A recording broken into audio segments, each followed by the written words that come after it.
Hey, I'll slide you an extra 200 if you put Aoyama in a pack right now.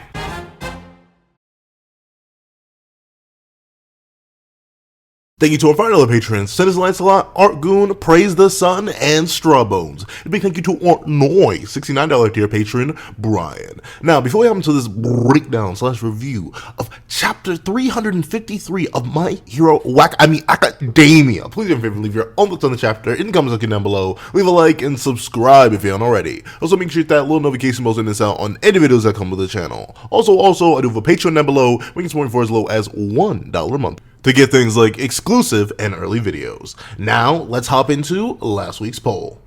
So, last week I ended up asking you all about the pack that Dabi got put in, and I wanted to know how we felt about it. Did we think that Dabi being put in an ice pack was heat? Did we think the climax was appropriate, or did we think it was alright, like we just had to get it done, or was it the worst thing that could have happened? Let's see. So, with a meaty, juicy 41% of the vote, 9 to 10, heat born cold, best climax to the best battle. Whole ton of y'all love the end of that. And admittedly, like I said last chapter, removing all like my context and thoughts and like shutting down whatever narrative biases or internal biases I have against the narrative that's set up, I still did think the whole idea that Shoto using his ice, not his fire, ended up defeating his brother, even though it wasn't the super move he used, it was just big old ice. I think that worked. I think that worked a lot, and I greatly appreciated the way that Horikoshi did that to give the maternal love that Dabi never necessarily received. So I agree. I like that. I like that.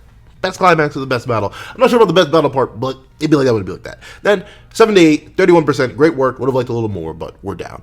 Essentially, that was kind of the one I was leaning on too, just because of the idea, like, this battle in the context of like big final battles, especially considering, once again, this is the entire B plot of the narrative. The Todoroki family is the other story of My Hero Academia outside the main plot, the One for All story.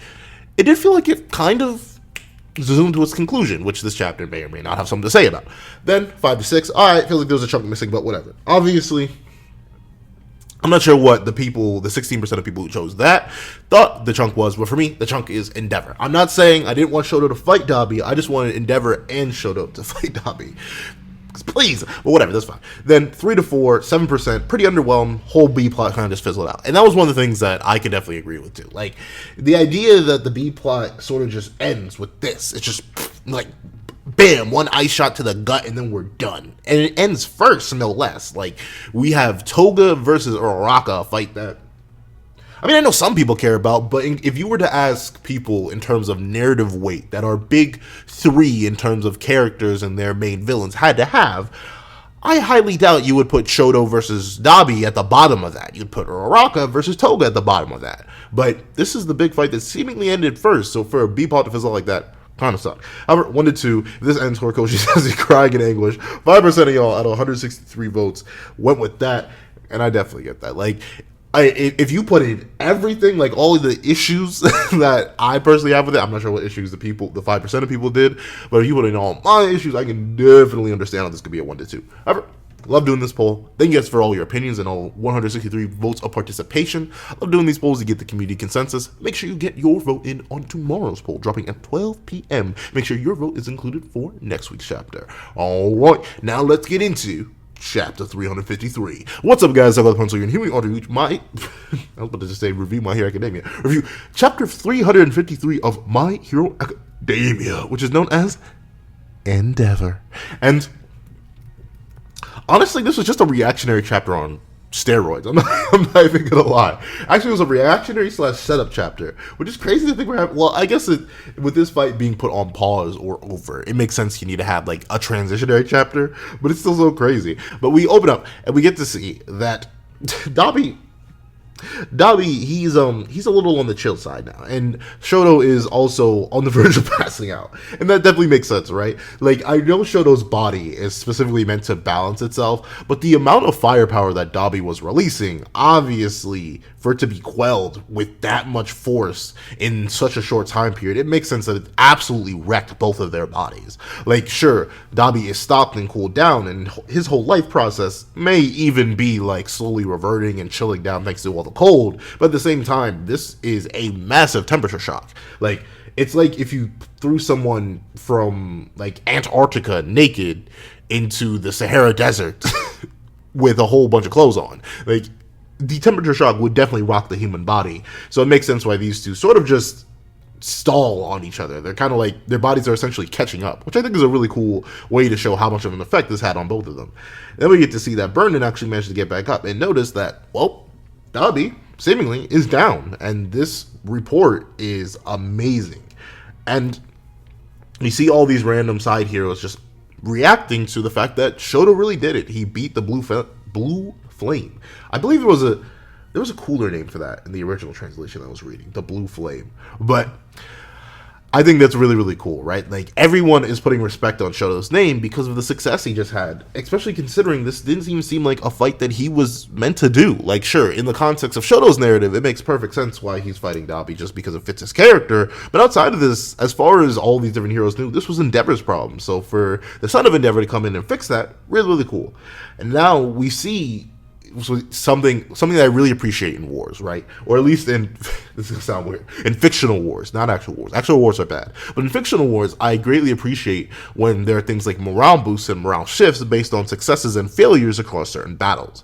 For example, with this right here, the fact that Dabi was stopped by Shoto now rallies the heroes to finish their fight. Like, they're fighting against the massive Nomu, and they all are rejuvenated, they're excited, they're ready to get into the fight and truly get the job done now that they know the job can be done. I think that's great. It's something that I'm trying to think of some recent war arcs where like morale has played a big factor based on like victories and losses. And I think there are some war arcs that do it really, really well. Like I think the Manga Stop War in Maki does it very well. I think I don't think the war arc, ironically the Paranormal Liberation War arc actually did it that well, mainly because it was such an ambiguous war with so many different fronts that no one could really tell, and there's no real clear line of communication thanks to Shigaraki jamming everything.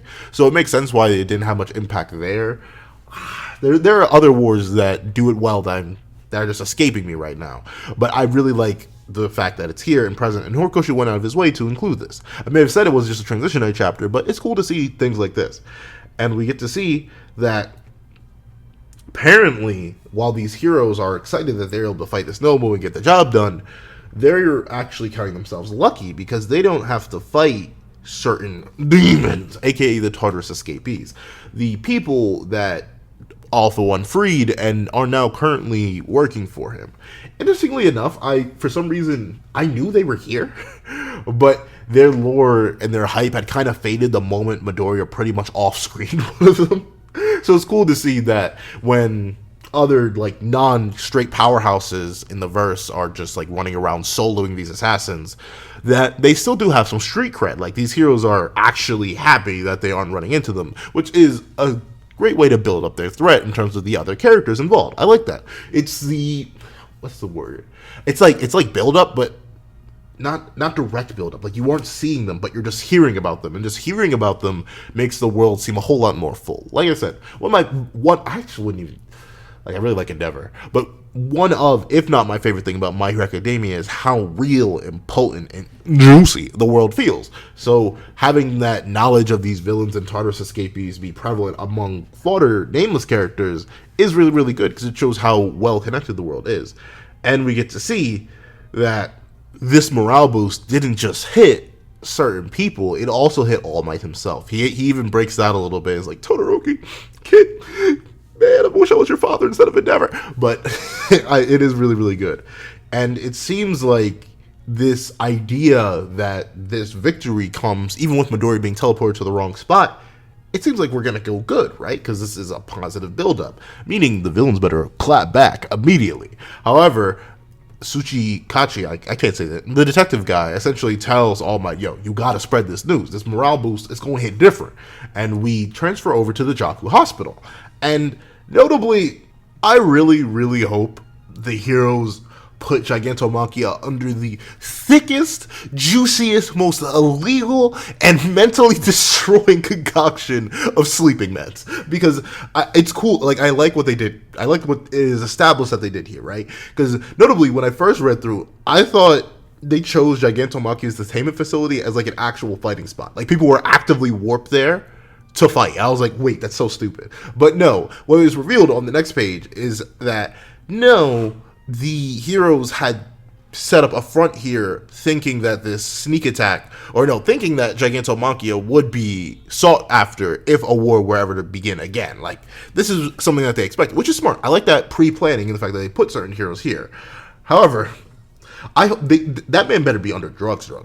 like straight up, he better be in a medically induced coma, so medically he might as well be darn brain dead. Because if he wakes up at all, if he even like, I know it'd be bad, but like, Momo, how many gallons of that substance could you have made?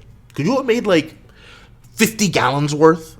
Like, if we kept like feeding you, maybe what she needs fat. So like, if we got Coca-Cola to pull up and just constantly feed you a whole bunch of soda, could you have just kept producing that straight into Gigantomachia's mouth? Because y'all need that. Because if he wakes up, it's a GG. like the war's won. I hate to say it. Gigantomachia is like a third. He's not to the same level as All for One and Shigaraki in my mind. I think his size is a big detriment to that. But at the same time, his size is a big asset because he could easily just solo a majority of the war. And I don't think Midoriya is one-shotting him. So legitimately, if he wakes up, it's a GG. But notably, something to note on the initial page where we see that we're at the Jakku incident is, not the Jakku incident, the Jakku hospital ruins, is that Slime is here. And I know Slime is such a random villain, but wouldn't it be it'd be kind of crazy and stupid. But imagine Slime, because you can see an opening in the detainment facility. So imagine if Slime went in there and possessed Gigantomachia and came out, and then started charging towards Shigaraki because he's like kind of getting overwhelmed by my brain lag by Gigantomachia's like native instincts to serve Shigaraki, and then we get a Bakugo versus Slime run back. I know it's so stupid, and Gigantomachia infused with Slime would literally absolutely beat the taste out of Bakugo's mouth back into it and then reload it back out. But still, I don't know. It's very interesting that Slime is here of all characters. I know, and he's the only one that I actually recognize. However, things to note, I do love Mount Lady here. Like, straight up, one of the best off-screen development characters in My Hero Academia, I'd say. Like, from a character in Chapter 1 who seemed to be in it only for the fame, only for the success, only for that bread and notoriety, she is really here fighting on the front lines. And we're putting respect on someone like Shoto's name. Like, she straight up says, I was worried for nothing. I love that kid. Like, straight up, I don't know. I appreciate that. For a character that I feel like legit, this is going to sound real random, but she has probably some of the best character development in My Hero Academia, especially for female characters. Like, legitimately, she go brazy. I'm not going to lie. The fact that she's here when I consider character development, I always ask myself a question. Would character from X chapter early on in the narrative do the exact same thing as their character hundreds or tens or however many chapters later if put in the same position? And I can tell you that if you were to put chapter 1 Mount Lady into this current position, she would not be here. And that's character development for me. Like, the thing is, you put Midoriya pretty much anywhere in the narrative, he's the exact same. He'd do the exact same thing if put in the exact same position with the exact same amount of power. He would always just risk himself, do crazy things, blah, blah, blah, blah. That's just Midoriya. Unfortunately, he's a static character for the most part. That's what he's supposed to do. However, Mount Lady, she different. She be developing. She be changing. And we get to see that some dude here with a tentacle mouth. Like, he got a whole proboscis. He got a whole elephant, not gonna lie. But he essentially realizes that, okay, so the heroes played us. They were ready to go in the defensive, and they stationed them here because they knew how big of a threat Gigantomachia was. Makes sense. However, this is kind of a little bit foolish, right? Like, but he's kind of wrong. I'm not gonna lie. Like, can I say this legally? They should have just, like, Eri, come here. You see that thing right there? Practice your powers on it. Revert it back to an earlier state. Uh-oh, Eri, you wiped him out of existence? Oh, well, what a shame. Like, legitimately, I know the moral implications of what I just offered are horrible. It would likely scar Eri for life. But the fact that they had access to one of the villain's powerhouses and a perfect way to get rid of it, so it would not have to be an asset they had to worry about, and as the villain dude says, squander their heroes on, squander their resources by spreading them out too thin, I think it might as well. Like, I'm not sure. I'm not really sure if keeping him alive is the best thing to do, especially considering some of the people we have in the lead, like Hawks and I said, well, no, mainly just Hawks. Hawks, even Endeavor, because Endeavor killed the Nomu without knowing if it was alive or not. So, like, considering the people that are in the higher ups, I think the most ethical decision would be to get rid of Gigantomachia. But, of course, enough of the questionable moral implications here. The main point about this weird proboscis elephant having villain is that he's the one who killed Midnight. And I guess Mina was somehow in the vicinity to hear him say that. And I wondered what that container he's holding. FGI. I'm not sure what that is. But we see that Mina recognizes that, oh, this is the dude that killed Midnight. And if you're wondering, no, I still couldn't care less about Midnight's death. But in actuality, I do like that it's having ramifications on characters. And I would be very interested to see Mina actually do something instead of having her success be sealed by Kirishima, who happens to show up. And no, I don't care if it was teamwork. Her W was stolen. She should have just thrown in Jack in the monkey's mouth and taken that dub. If it wasn't a combat dub, might as well give her some dub. But nope, it had to be Kirishima who already had a dub within it. I'm sorry. Let me stop. But essentially, we get to see that the escort mission is done. I wonder what escort mission he's talking about, though. Like, Kirishima literally comes up and says the escort mission is done. But I don't really know. Unless the escort mission is just, like, moving all the villains to other places. I don't really know. But we see that, once again, the morale boost of Todoroki beating Dabi is just spreading throughout. Like, everyone's getting hyped up. Everyone's ready for battle. And the same thing happens when we go to the National Takoba Arena. I don't know what that is, but it seems like a fighting spot, and they're ready to celebrate his win once the battle is over. And I wonder if, for some reason, I mention this occasionally whenever I see him. He's so rare in the narrative. But I still hate everything that Ojiro is. I don't know. Tail guy, I just despise him. Like, legitimately, there's no reason to. It's not like he's a bad character. It's not like he's done anything. It's not like he's specifically blighted me. But for some reason, I despise him. He is my least favorite character in the entire UA class and cast. Of this entire, like, I don't know. Like, if you ask me who my least favorite character in My Hero Academia is, it's probably him, and I can't even tell you why. However, this is a very interesting thing, right? Because we flash over to here, and Sarah, for some reason, has an ellipses. What's up with that? like Sarah, why you being ominous, my boy? What you trying to get into? What you trying to get into? Is he mad that the dude that beat him all that time ago actually succeeded? I don't know. I wonder if I doubt. I mean, maybe there's time for another traitor plot line, but seems overall very strange. I wonder why we got that little ominous panel of Sarah just ... I wonder indeed. However, we get to see Up in the Sky, fly so high at you a May building. I love seeing Bakugo just respect Todoroki. Like, putting clout on his name, I'm not gonna lie, I'm glad that even he, of all people, is like, man, I didn't expect any less from you, Todoroki. Of all the people, once again, that's another beautiful case of character development. If you were to ask me if Chapter 1 Bakugo would put any respect on anybody else's name, I think anyone would say, yeah, that's not going to happen. But Bakugo has grown and developed so much as a character that he's willing to put respect on Todoroki's name for that. No. I love it. I don't know. I know it's little, it's minor, it's not the most crazy thing out there, but I greatly appreciate little growths in character. Even if this is the only panel we get out of the Up in the Sky UA shot, I still love it. I think it's amazing. I love Bakugo, Mount Lady, Endeavor, some of the most developed characters in My Hero Academia. Love them. However, then we cut away again, and we see that one of the mighty Tartarus escapees is here. And if you don't mind, I'm going to submit my little voice acting real quick. Considering this matchup, it is clear that the priority with those cages was splitting up only the primary fighters on our side. As for dealing with us dregs, you plan to improvise on the spot, once in battle. On what basis, though? Trust?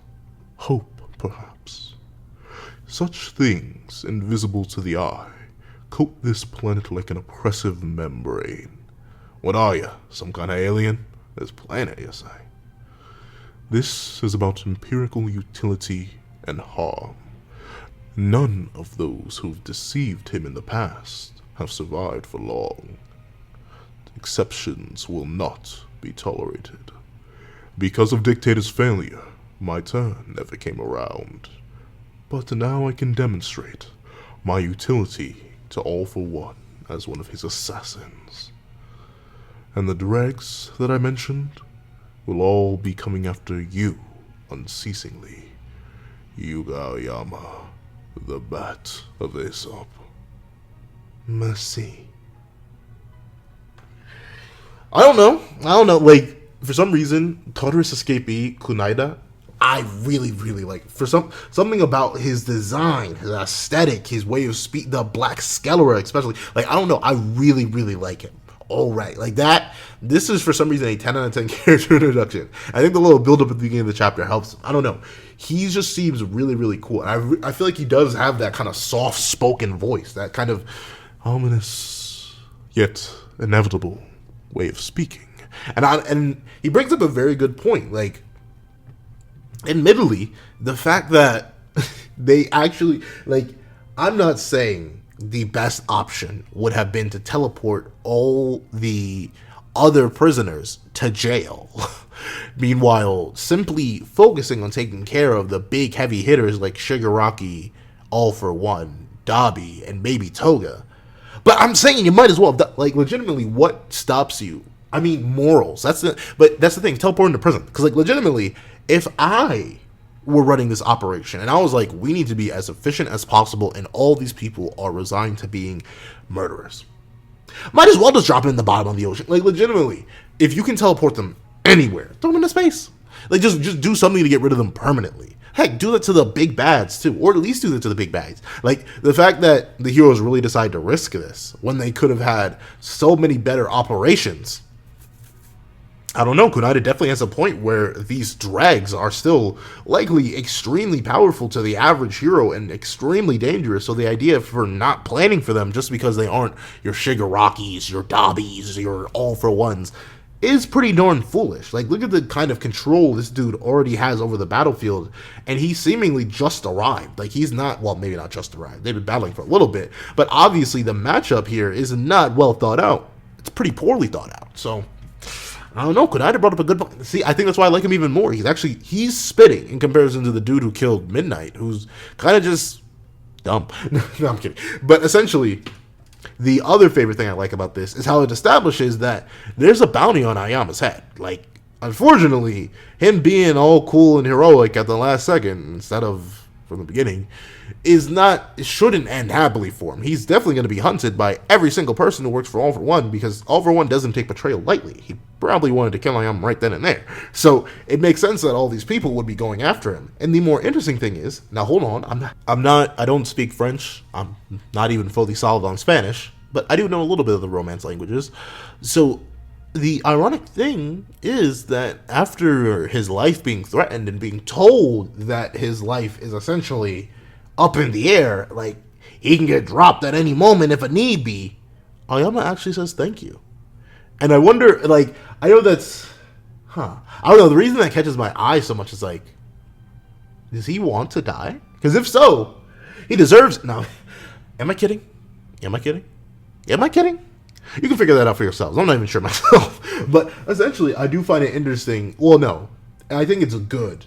That's the better term for it. I think it's good that Aoyama still feels guilt, regardless of what his friends and the people who instantly forgave him told him. He still feels guilt over the fact that he put all of their innocent lives in danger just to save his own skin. So the fact that his own skin is now up for being ripped off, it makes sense that he's kind of like, yeah, I be like that when I Billy that sometimes. Like, thanks. Like, I kind of deserve it. Like, it's a sad, it's dark, but, you know, that's what I kind of appreciate My Academia for. I like that it's a little bit on that demon timing. So it's cool to see that Aoyama, with this acceptance of the fact that his life is kind of forfeit. I'm glad that he's acknowledging that and he's willing to live with it. But it doesn't seem like he's going to go down without a fight. He obviously hasn't just submitted himself to death. even if he's hiding behind Fat Gum right now, he's still there, he's still fighting. So that kind of dualistic nature of he who feels guilty for wanting to live and having lived by any means necessary is now simply accepting the fact that he may die.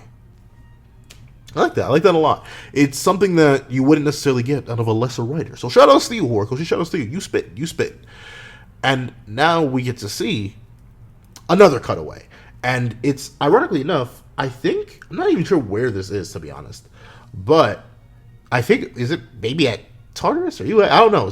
No, UA's in the sky right now. I don't really know. But we get to see President Mike is announcing that Shoto took Dabi down. Once again, we're getting this whole relaying of information.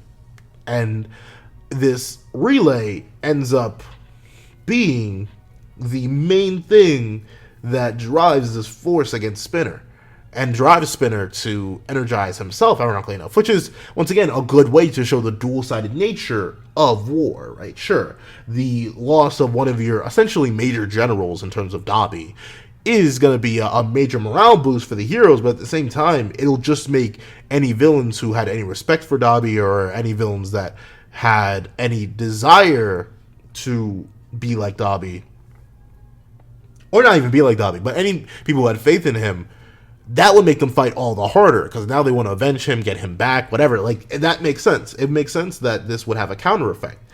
And we get to see that Shoji is putting respect on Todoroki's name, but obviously doesn't have much time to do that because he has to save someone, Koda specifically, from Spinner. And Spinner, he looking a little bit girthier than the last time we see.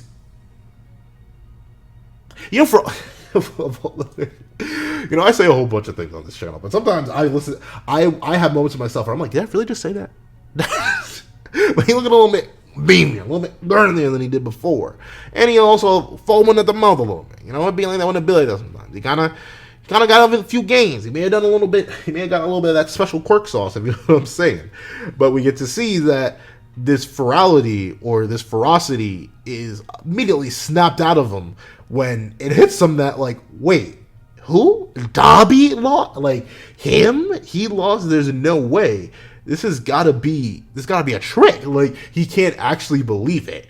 And, like, Spinner is, like, I've expressed a lot of love for him, admittedly, throughout my entire history of my review series, but I've been reading My Hero Academia for a long, long time. Like, essentially, I've been around since the Overhaul arc, and we're what, in the chapter? We're in the 350s now. So do the math there. I believe Overhaul was around like 100 in the 160s for how long ago he was. So I've been in the series for a while. So I've been watching and forming opinions on characters for a while, which is why a lot of my points are, or a lot of my stances on characters are pretty steadfast in comparison to some other series where I'm a lot more flexible because I've caught up on them recently. Like, you can influence my opinion on Jujutsu Kaisen characters a lot because as much as I love the series, I'm still relatively new to it. I caught up very recently.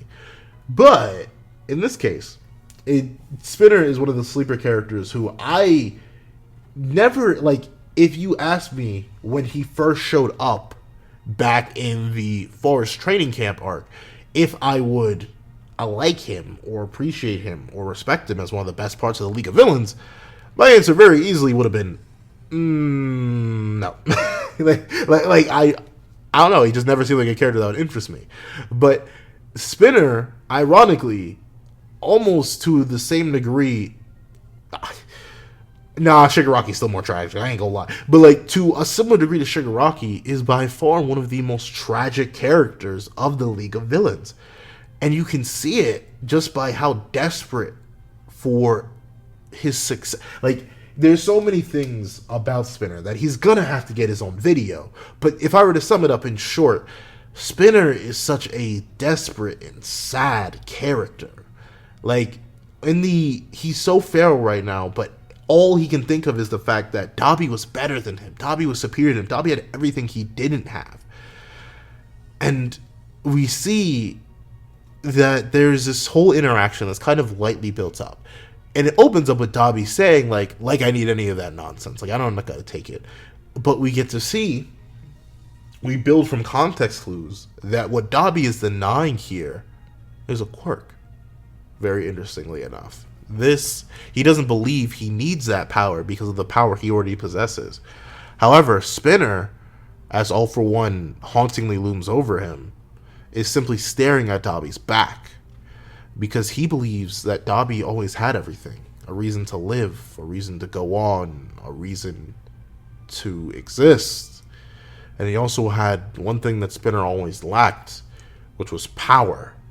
And he would do anything to get that power, to achieve the goal he was foisted, with a goal that was forced upon him by All For One, by Shigaraki, by the world.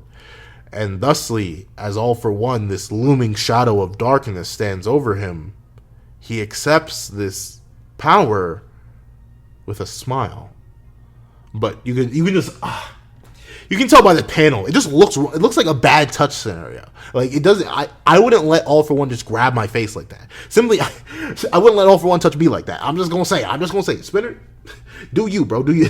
Why am I talking like an instigator? But still, like, it's such a sad tale, and we get to see that Spinner's just in pure denial that Dabi, with all that he had, could fail and fall. But he's got to realize Dabi's a one-dimensional waste of a character. No, I'm kidding. Well, no, I'm not. It's weird. I always say I'm kidding to, like, but am I really?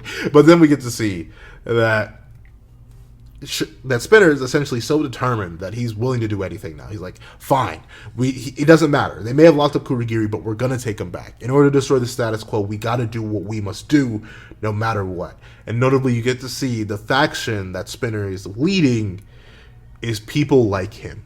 People who'd be outcasted by their natural looks and their natural unluckiness. There's not a single quote-unquote normal-looking person amongst them. And man, that's just a sad tale. And guess what? Who is Spinner fighting? Shoji. The hero who took his differences and made something positive of them, versus the villain who fell to his differences and is now trying to destroy the world. Man, Horikoshi, he do be spitting sometimes. He do be right. He be writing.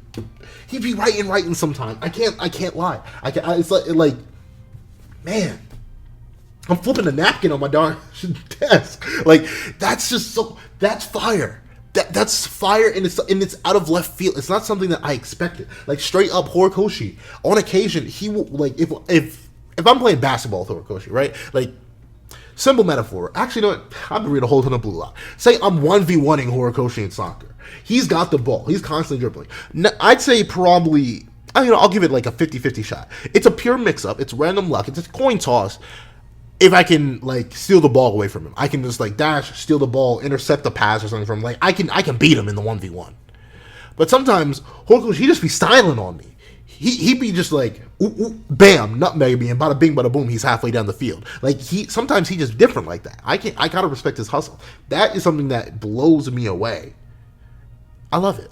However, enough of the, but we cut back over to Todoroki, and we get to see that because of all the ice, Tenya Ida, I'm so sad about it. Like, I love Tenya. I do. In fact, if you go, like, admittedly, some of my stances from that 1A ranking video have changed, but a lot of them are pretty much the exact same.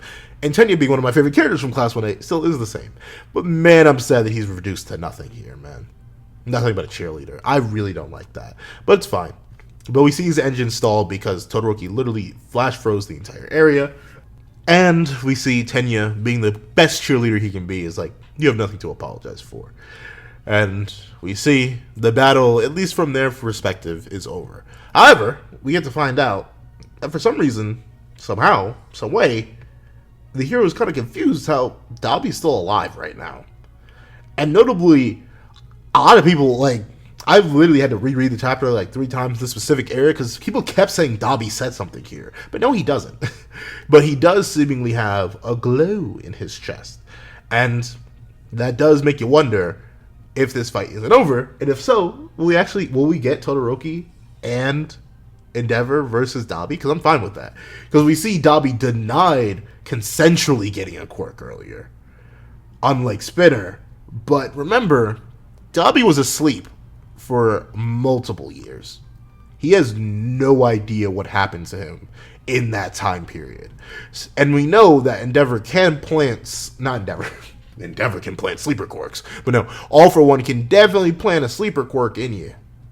So, wouldn't be too entirely shocking to me if in that time period, or sometime when Dabi was asleep or something like that, a little quirk was shoved in him by All For One, and this is what that glowing is.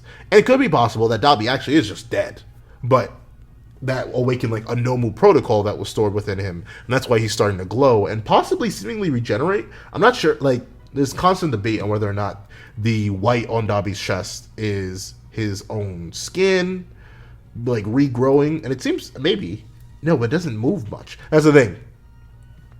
Either it's his ice, frost-burned skin, and or he's regenerating. Either one, I'm definitely down for Dabi having more stake in the fight rather than just getting one shot by Todoroki alone. Endeavor, please come help. However, we cut away, and we get to see that in the Gunga Mountain Villa ruins, Endeavor hears the news that Dabi was defeated. And he notably, he doesn't smile, he doesn't freak out, but his eyes widen in shock. And Endeavor, top tier gaslighter, not Endeavor, I keep messing up, All For One, top tier gaslighter of the generation and 3 generations before, is like, yo, you really gonna let your son be defeated like that? That couldn't be me, right?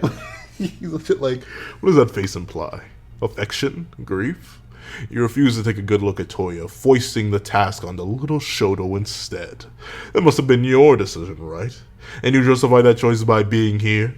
Heroes have just so much to protect, right? This is why you lose, number 1. And honestly, and All For One spitting right now. Like, straight up, he's spitting. Like, beyond possibility, he's spitting. However, I will admit, I'm glad that Endeavor is being gaslight, though. He kind of deserves it. Like, if you're going to do it this way, might as well have All For One gaslight him. But we do get to see All For One, he flexing with some different quirks. He has a fire quirk. He has the same drill quirk he had from before. He has some windsickle quirks. He has seemingly, I can't tell if that's a molten lava quirk or some sort of gooey. And then he has a xenomorph. Like I don't know what else to call that. It's literally like a xenomorph coming out of his pointer finger. But I don't know. However, that's where the chapter ends. And overall, I really, really like this chapter. Sure, I called it a Transition Day chapter, but it's pack filled with so much juicy stuff that I still got to give it like a 10 out of 10. Like, upon my live reaction, which you can go check out on the Patreon, like, I was going to give it a lower score, but no, everything in this chapter is really, really good. I like all the introductions, all the build-up to the other fights, and especially the ending. It hypes me up. So, 10 out of 10 chapter. However, those are my thoughts. Please tell me your thoughts in the comment section down below. Thank you guys so much for watching. Remember to like, share, comment, and subscribe. And make sure you hit that little notification bell so you don't miss out on any videos that come to the channel. Also, I do have a Patreon down below. We can support for as low as $1 a month. Any support would be appreciated. Thank you so much for watching once again, and I hope you guys have a wonderful day. This is Dago the Pencil, writing off.